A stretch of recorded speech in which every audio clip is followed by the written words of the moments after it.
రామకృష్ణ గారికి అలాగనే మురళి గారికి. ఇందాక మీరు స్టార్టింగ్లో ఒక వాక్యం చెప్పారు. ఆంధ్రప్రదేశ్లో 29 ఎస్సీ నియోజకవర్గాలు, 7 ఎస్టీ నియోజకవర్గాలు, వెరసి 36 నియోజకవర్గాలు ఉంటే, 1 తెలుగుదేశం పార్టీ కొండేపి, 2 జనసేన, 35 వైసీపీ పార్టీకి దళితులు ఓట్లేసి ఆయా నియోజకవర్గాల్లో గెలిపించారు. ఎస్సీ నియోజకవర్గాల్లోనే 36 నియోజకవర్గాల్లో వైసీపీ పార్టీ గెలిచిందంటే 175 నియోజకవర్గాలున్న ఎస్సీలు ఎస్టీలు మొత్తం కూడా గుత్తి మొత్తంగా వైసీపీ పార్టీకి పాలు పోసి గెలిపించారని చెప్పి. అవును. దీనికి ఎవరు కారణం? జగన్మోహన్ రెడ్డి గారిలో ఏం చూసేశారు ఇంతమంది దళితులు? ఆయన ఇచ్చిన తాయిలా ఏంటి?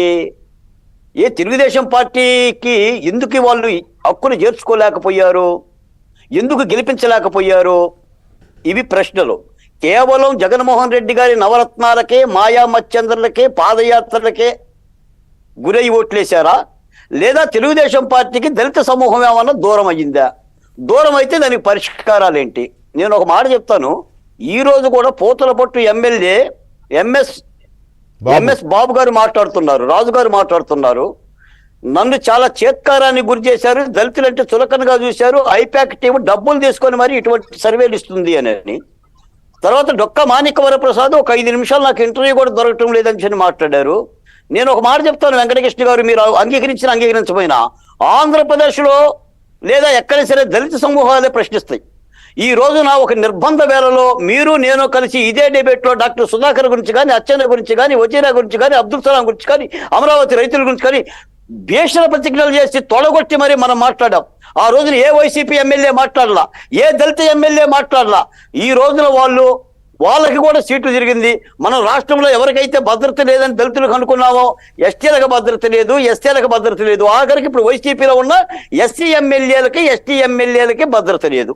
ఇప్పుడు నేను అడుగుతున్నాను జగన్మోహన్ రెడ్డి గారిని, నీ ఫోటో చూసి గెలిపించావని చెప్పి నువ్వు చెప్పావు కదా, నేనే మీ భవిష్యత్తు అని చెప్పాను, మా ముఖాలకు రంగులేసావు కదా, ఇంటికి రంగులేసావు కదా, కార్యాలయాలకు రంగులేసావు కదా. ఎస్ఎల్ని ఎందుకు మారుస్తున్నారు? మార్చండి పెద్దిరెడ్డి రామచంద్రారెడ్డిని, మార్చండి బొత్స సత్యనారాయణని. మీరు మారండి. అమరావతి రాజధాని మారటానికి కారణం 3 రాజధానులు అంటే 3 అన్నారు, 6 అంటే 6 అన్నారు, విశాఖ స్టీల్ అమ్ముకుంటామంటే అమ్ముకోమన్నారు. మీకు ఒత్తొత్తి రాజు దగ్గరికి బానిస చేసినట్టుగా బానిస కొలువు చేసిన దానికి ఈ రోజు నీ పశ్చాత్తాపడుతున్న పరిస్థితి.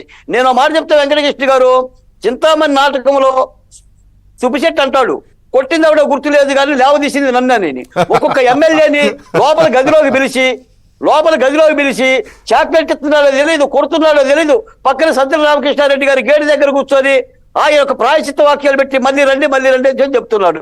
దుర్మార్గమైన ప్రజాస్వామ్యం లేకుండా పోయింది. దీని అంతటికి కారణం ఏంటి? ఈ రోజు వైసీపీ పార్టీ తన ఎమ్మెల్యేలు కూడా సీట్లు ఇవ్వలేని పరిస్థితిలో 82 మందిని మార్చడానికి ఒక్కొక్క ఎమ్మెల్యే 30 కోట్లు తీసుకురండి, ఎంపీ 140 కోట్లు తీసుకురండి అంటానికి కారణం ఏంటి? కేవలం వెంకటకృష్ణ గారు, బాలకోటయ్య, విల్సన్, రామకృష్ణ చేసిన పోరాట ఫలితమే ఈ రాష్ట్ర ప్రభుత్వాన్ని ఉత్సవోపించాం.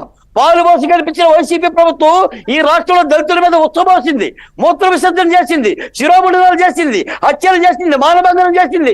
ఏమంటే ఇప్పటికి కూడా వెంకటకృష్ణ గారు ఒక మాట, ఈ రోజున ఆంధ్రప్రదేశ్లో జైలులో దళితుల ఆహాకారాలు ఎంత దారుణం అంటే, రాష్ట్రంలోని కారాగారాల్లో విచారణ ఖైదీలుగా మగ్గిపోతున్న ప్రతి 5గురిలో 2 దళితులు, గిరిజనులే. జగన్ అధికారం చేపట్టాక 2019-22 మధ్య మొత్తం 20,724 మంది